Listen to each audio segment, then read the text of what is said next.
Hello and welcome to our next session. I'm pleased to introduce you to Tim White, who is a staff engineer at Flipdish. Tim is an engineer passionate about enabling faster delivery through micro-frontends. At Flipdish, they led the rollout of micro-frontends and contributed as a technical reviewer to the Building Micro-Frontends second edition book. With experience spanning food tech, oil and gas, and insurance, Tim brings a practical cross-industry perspective to modern front-end challenges. Outside of tech, they're a keen runner and unapologetic trashy TV enthusiast. I'd be keen to know exactly what you enjoy watching, Tim. And Tim will speak to us about from Monolith to micro-frontends, Flipdish's recipe for faster delivery. With that, over to you, Tim. Thank you. Great, thank you. Hello everyone. So my talk today is from Monolith to micro-frontends, Flipdish's recipe for faster delivery. Just to go over what we've just talked about, I'm Tim White, I'm a staff engineer at Flipdish, and I'm in charge of their micro-frontend architecture and front-end standards. I was also a technical reviewer on Building Micro-Frontends second edition. It's a great textbook. It's written by Luca on the right, not on the left, and he's one of the top contributors to micro-frontends content in the industry at the moment. So if you want, I'll have a link at the end of the talk, so you can check his book out. Strongly recommend it. So first of all, who are Flipdish? You might not have heard of us before. They are a Dublin-based software provider for the quick service in restaurants. Think point of sale, think kiosks, think online ordering, different kind of products like that. So if you still haven't heard of us, there's a high chance you've actually used our software and just not realized it. So we've got great clients in the Belfast market, such as Pizza Crew, Bunsen, Boxed, Little O's, Green's Pizza, and John Dory's, just to name a few. So why are we here? Why micro-frontends? Back at the end of 2022, Flipdish didn't have any point-of-sale capabilities, just a strong online ordering product. So they acquired Genobi and then merged the teams and the products to essentially acquire a point-of-sale system. This led to an interesting scenario. We now had two front-end monoliths for the configuring restaurant settings, one for the web and app, and one for the point-of-sale. So there was quite a lot of overlap with our front-end features. The monolith, the online ordering portal, and the point-of-sale portal had menu editor, which is very essential for our restaurant business, opening hours, property address, and delivery zones. And so you can see there's quite a lot of overlap, and there's also quite a lot of non-overlap. So this is kind of an example of one of the overlaps in terms of the opening hours. So they're pretty much the same, but you have to enter opening hours for the online ordering and the point-of-sale in two different places. There's a completely different user experience, and it's increasing onboarding time to update the current client settings, and it reduces satisfaction with the system because at the end of the day, you're doing the same thing twice, and you could potentially have config drift as well, because potentially you might update your POS opening hours, but not your online ordering opening hours. So it was decided that we needed a unified UI of some sort. So first question you probably ask yourselves, I've just talked about two monoliths. Why not save ourselves hassle? Use one of them. So first of all, the Genobi portal that we acquired, it wasn't actually internationalized, and at that point in time, it didn't have any TypeScript. It was just all pure JavaScript and had very low test coverage. And then in terms of the Flipdish portal, so one of my main pain points, and a screenshot kind of shows what my normal day used to look like, of essentially telling people, you've probably all had this yourselves, don't merge in the master, it's broken, I need to get something fixed. This is because the pipeline took quite a while to run, which I'll talk about later. There was teams blocking each other on with broken main branches. You can see in the middle screenshot, people basically asking, when's the pipeline going to be working again? They need to get some work out. And then there's also a lack of ownership in the code base. So quite a lot of times, again, in the bottom screenshot, people will be basically saying, there's been a few tests failing. Does anyone actually know who owns these and how we can get them fixed? Because no one knows who owns actually what feature, because we're a startup, things change all the time. And then all this leads into low developer confidence in deploying, because let's be honest, if you have all these issues, you're not going to enjoy your time. You're not going to have a good time. Which leads into my personal worst pain point. So it's merge hell. It's not quite as dramatic as Elmo's hell, but it is this scenario here. So we have engineers A, B, and C merging in three completely unrelated changes. Believe it or not, this is actually the happy path, by the way, before I explain it. So it takes about 45 to 60 minutes to get merged, your PR to go green and merge it into the monolith, the monolithic master. Engineer A, so engineers A, B, and C have all waited 60 minutes. Engineer A merged in, they're happy. Engineers B and C have to pull again from master, rerun the pipeline, another 60 minutes gone. Then engineer B, they've had a good time, they've merged in. Then engineer C now has to pull from master again and wait another 60 minutes. So they finally merged in, all's good in the world, it's all great.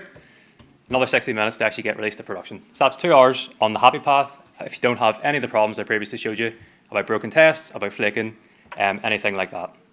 So that's kind of where micro-frontends come in. I suppose at this point in time, I just wouldn't mind a quick show of hands who's heard of micro-frontends, who's used them before, kind of just to kind of get a rough read of the room. Perfect, about half and half split. So I'll give a quick definition on what a micro-frontend is. So a micro-frontend is essentially a modular front-end that can be developed, deployed, and updated independently from each other.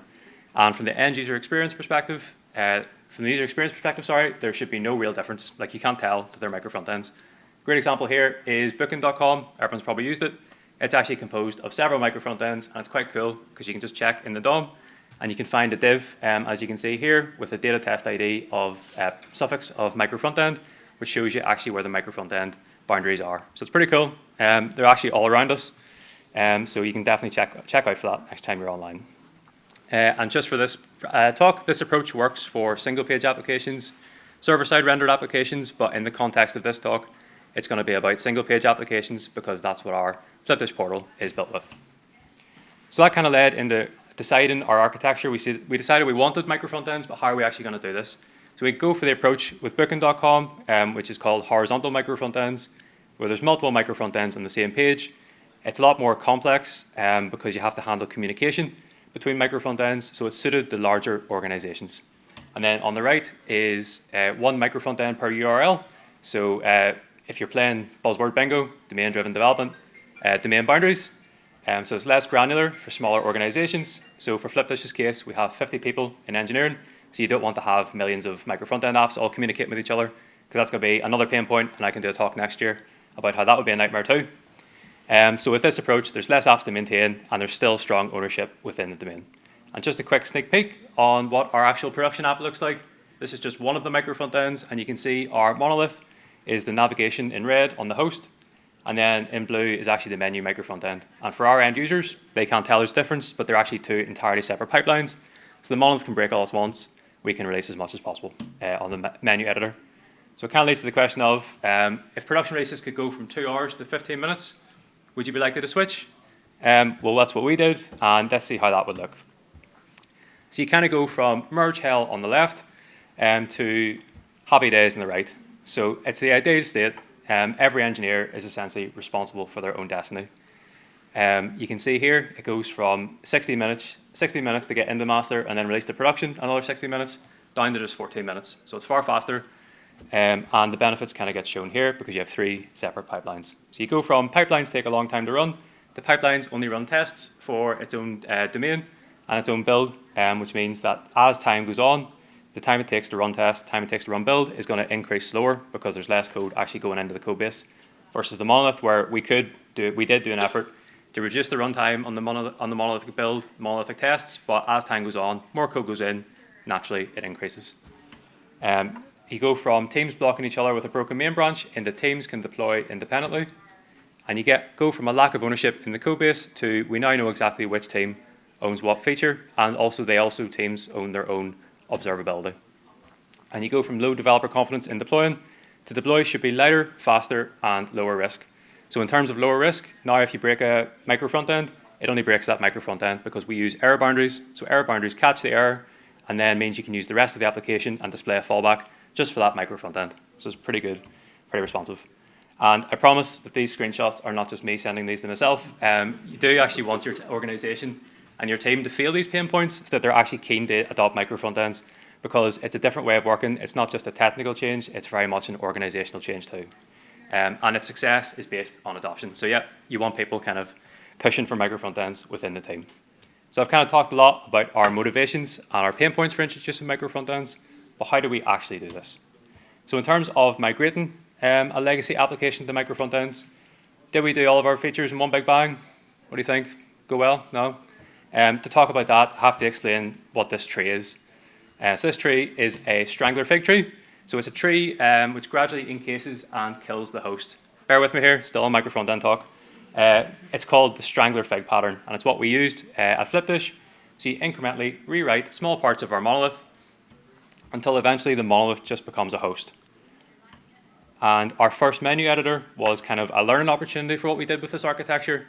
It lets you get value as soon as possible for the business too. So instead of doing one big bang, you can go, here's one small feature as a micro front end, just to show it to the business.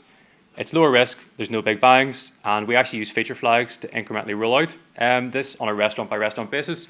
So you can still support the old menu editor and the new one at the same time. In terms of the architecture of our micro front end setup, so it's a host remote architecture with client-side runtime composition, which sounds like a lot of words, but all it means is that the portal, which is our host in blue, decides at runtime which micro front end to load in the browser. It's an S3 deploy pattern with CloudFront for caching, and it's got S3 for storage, for storing the JS bundles whenever you build them and upload them. And then each micro front end is in the one bucket with a key prefix per micro front end. So it's very much cheap and it's very quick to set up as well. And interestingly, for communication from the host to the micro front end, all communication happens at runtime through data attributes on the HTML itself. This kind of helps with the domain-based approach. So because it's a domain-based approach, all of the key kind of dynamic data should actually be loaded by their micro front end itself. And in terms of implementing a micro front end as well, there's a few problems you have to account for while you're actually trying to implement this architecture. You have to think about there might be repeated boilerplate setup with each micro front end. People are wasting time kind of implementing things. You might have front end and back end in separate repos. There might be config drift. There might be, again, duplicate effort. There could be inconsistent routing and data fetching patterns because it's a distributed team. All teams are decoupled, so everyone can kind of do what they want, unfortunately. And there could be time lost configuring the infrastructure and the pipelines instead of just building. Because as I've said, everyone can do their own thing. So how do we manage that? At Flipdish, we manage that through what we call the serverless app template.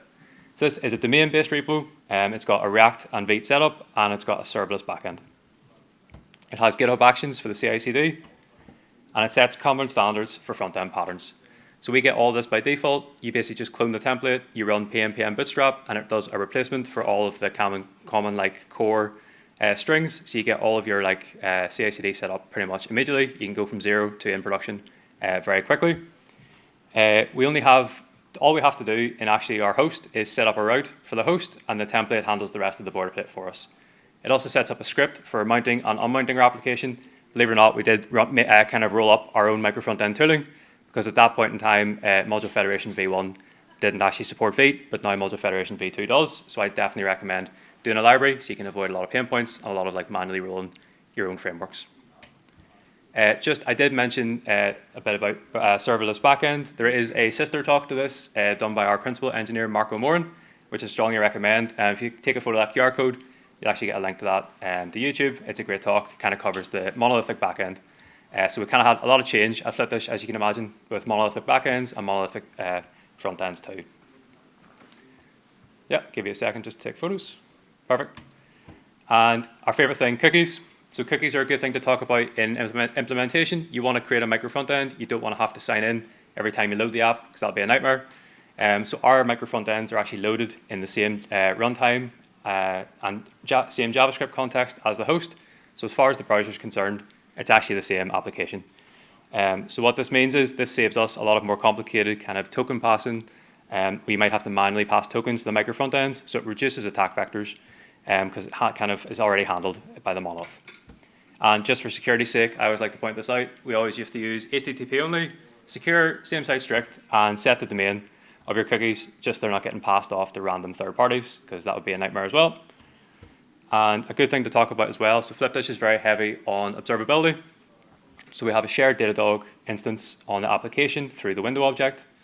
The micro front ends essentially tag their own team and their application ID as facets.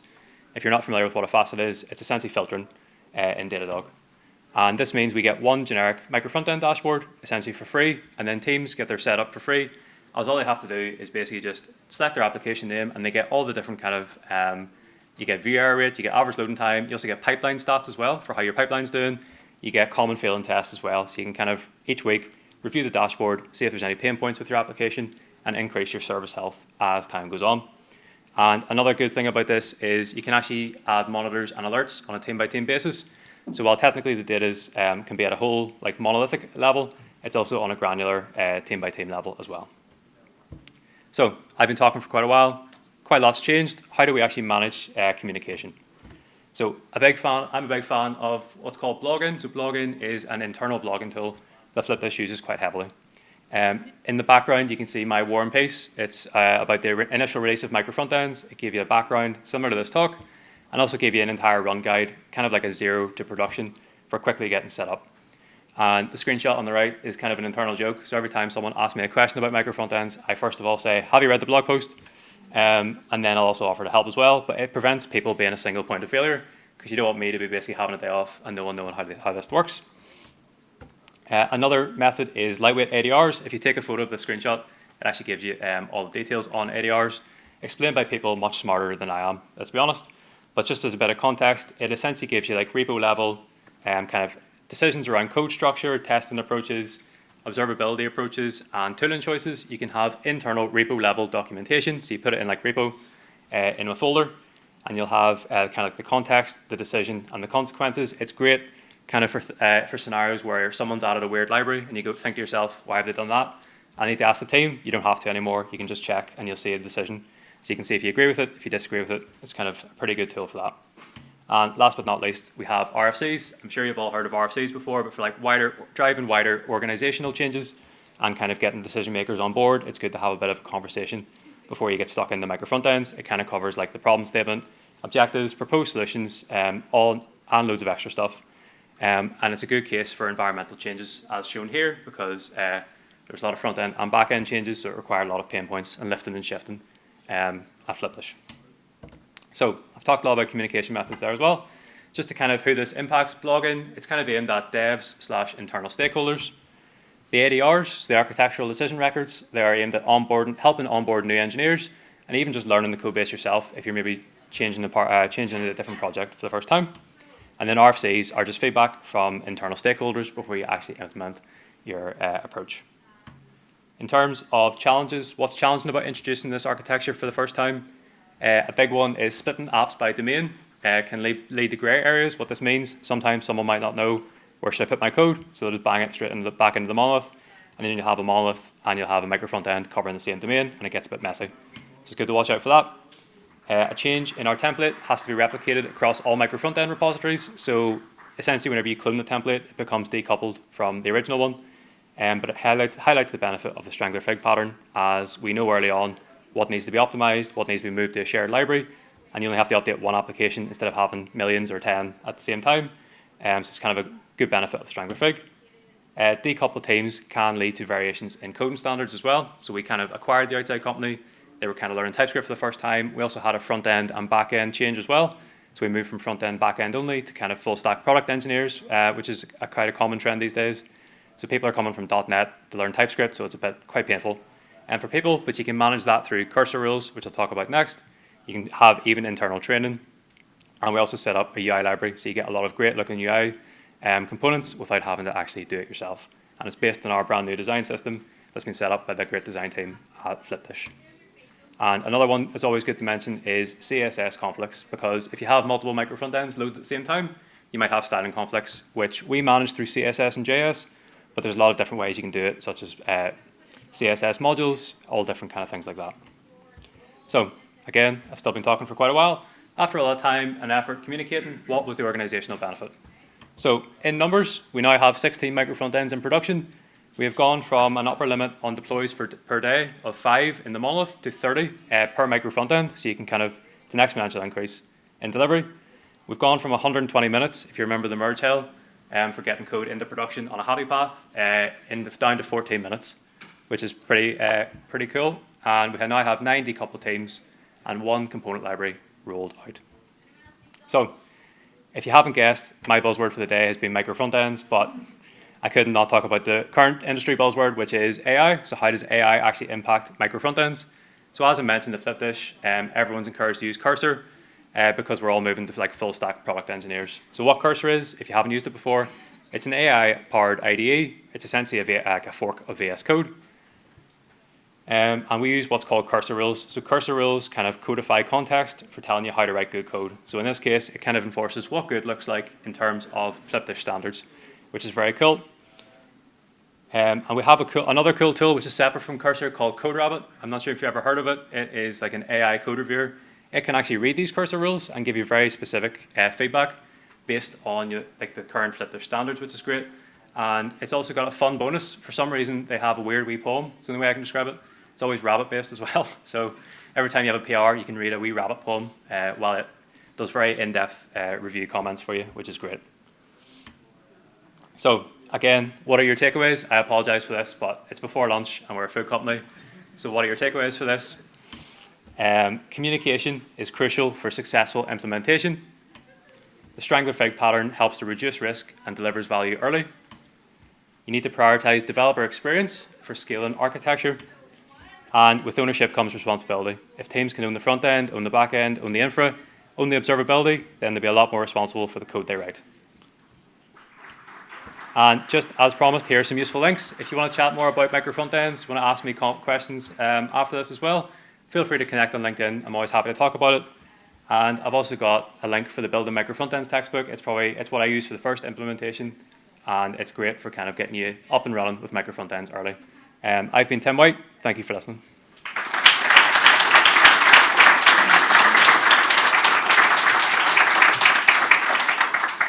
Tim, thank you very much. We actually have a couple minutes for questions. Are there any questions? You could just raise your hand and we'll get the mic to you. Hi. Would you recommend starting with micro-frontends? For example, you're a team and you're starting a new project, maybe one or two teams at the start. Would you recommend starting with micro-frontends or starting with a monolith and breaking out whenever it becomes unruly or necessary for other teams to join? Yeah, it's a good question. So it's one of those things, I'm not going to caveat it with, it depends, but it depends on the size of your team. So if you have two small teams, a monolith's probably going to be okay, because as I've said, you get a lot of maintenance with micro-frontends too.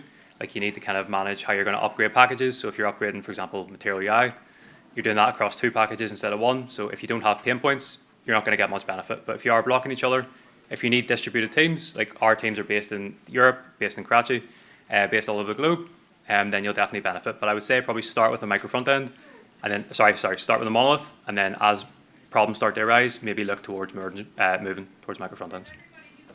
Cool, thanks. Cool.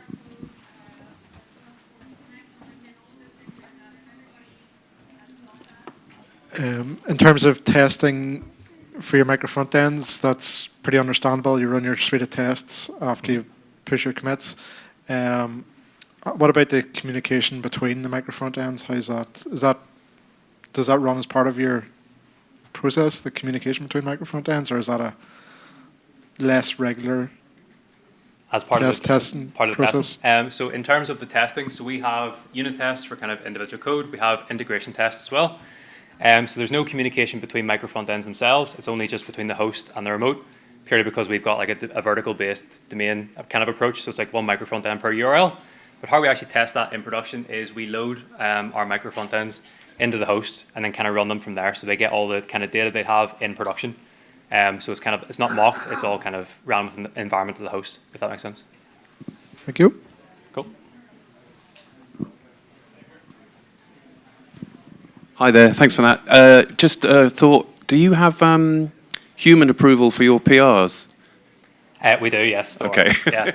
No, we use it kind of like an early bit of feedback, so you don't have to kind of go over the same, like say context, say copy, like use this Flipdish standard. You can kind of look at the human reviewer spends more time looking like at the context of the logic behind the review, making sure the code makes sense. So kind of saves your time looking over easy things essentially. So yeah, definitely always prove your PRs by a human. How do you handle like inter-team sort of dependencies? So if you need another front end to, do a piece of work to sort of allow your feature to come online, like that's always something I've experienced is there's so much admin in getting work onto other people's boards that it's like, does that outweigh the benefits of the front end? Do you know what I mean? When the admin process might increase in size, just to get something added to a menu, for instance, that you then need to show your feature you're working on? Yep, so it's a good question. It's kind of slightly minimized by the domain-based approach. You kind of have the entire menu editor, would be like listing menus, show menus, editing menus in the one place, but it's a good point about inter-team dependencies. In terms of managing inter-team dependencies, you do need a culture of communication. You'd be able to like, set up a meeting and go, I need this, when can you deliver this? We're quite a big fan of Miro at Flipdish. If you ever use Miro, 9 times out of 10, if you join a meeting, we'll be drawing out different problems and trying to get people aligned on what the actual issue is, and then talk to product and kind of go, when can we get this done? Because it's, again, a big part of the problem is communicating between teams. So yeah, it's a good point. Sorry, just one last thing. Do you keep all the teams sort of in like a knowledge share about, you know, if one other front end gains a whole lot of new features, how do you make sure everyone stays like knowing what you're capable of as a team, I guess, you know? Yep, that's a good question. So we have what's called like bi-weekly show and tells. So like all engineers are encouraged to kind of join bi-weekly show and tells. You show off what you're working on at the minute, what you plan to work on. There's also a lot of communication on Slack as well. So you'd have like a list of, this is what we delivered this week, this is what we're planning to deliver. And then there's also like company all hands kind of things where you can show off work. So there's a lot, again, probably didn't emphasize enough on this, there's a lot of communication has to happen for this to be successful, all through Slack, all through videos, all through different things like that. Awesome, thanks. It's quite a fun one there, pinata.